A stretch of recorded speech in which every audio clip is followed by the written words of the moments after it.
Hey guys, this is Bill with Disc Golf Game On, and with the demo right around the corner, I just wanted to go over some things and hopefully give you guys a head start on playing DGGO and having some good rounds. I'm here right now at hole 1 at Timber Peak Trails. It's important to know that if you want to do good in DGGO, you need to know your discs.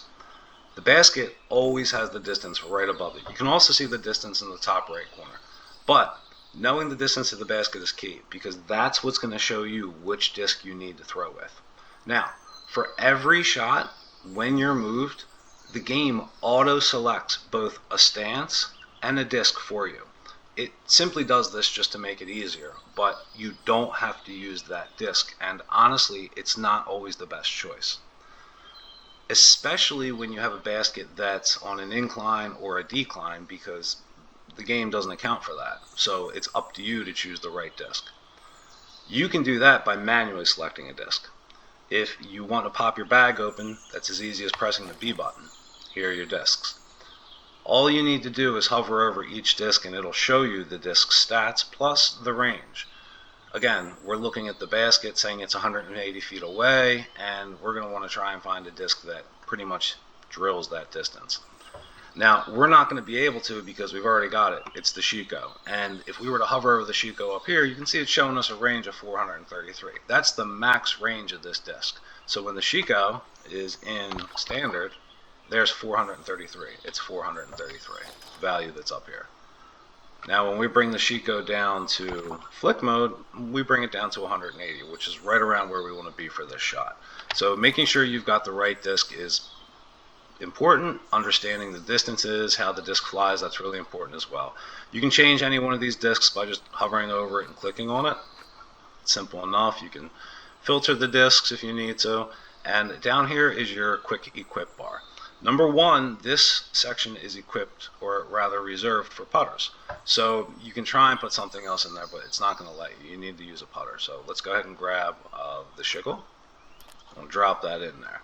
Now, the other slots, you can put anything you want in there. So let's go back to all discs. We'll grab this, the Threx, the Xenal, and the Himalaya. So now I can easily equip any one of those discs by selecting 1 through 5. Now, it's important to note that if you're in putt mode, it's going to force your putter. And you may have noticed that when I went into putt mode this time, instead of using the disc that it did have, it went to the disc that I have here. Again, this is your reserved putter slot.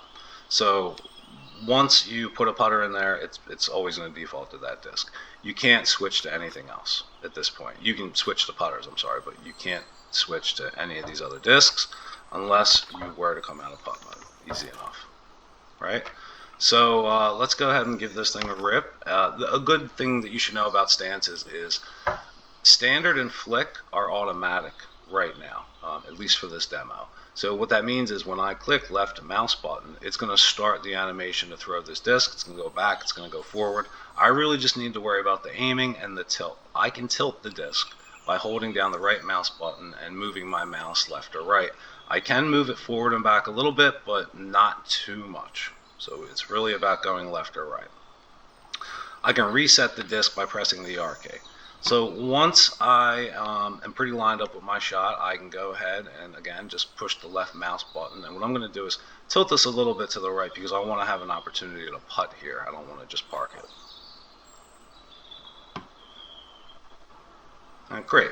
Now with that shot, we can go ahead and decide if we want to move or we can rethrow. We want to move. So right now you can see that we are kind of in a bad situation where we can't really see. If we use the mouse keys, W, A, S, and D, we can actually move our player around to see if we can get some sort of better positioning, but I don't think it's going to happen. I guess, okay, so let me just show you how putting works. Putting, unlike the other two, standard and flick, requires you to actually hold down the mouse button. So as I hold down the mouse button, this animation begins to go downward. It's not until the animation starts to go upward that I want to release the disc. Now, if I was to just hold down left mouse button completely, here's what would happen. It goes to the top and then it returns to its original position. I want to release the mouse button somewhere in between where my disc is now and where you see my marker on the screen, that little U-shaped marker. So since the disc is, I guess, to the right of this tree here, I'm actually going to try to, let's see if I can put a little handy on it.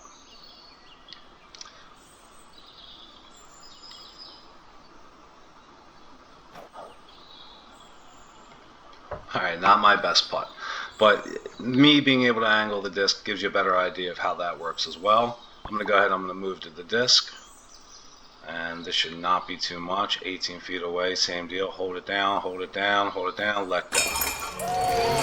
There you have it. It's as easy as 1, 2, 3, everybody. Hope to see you guys out there. Have a good day.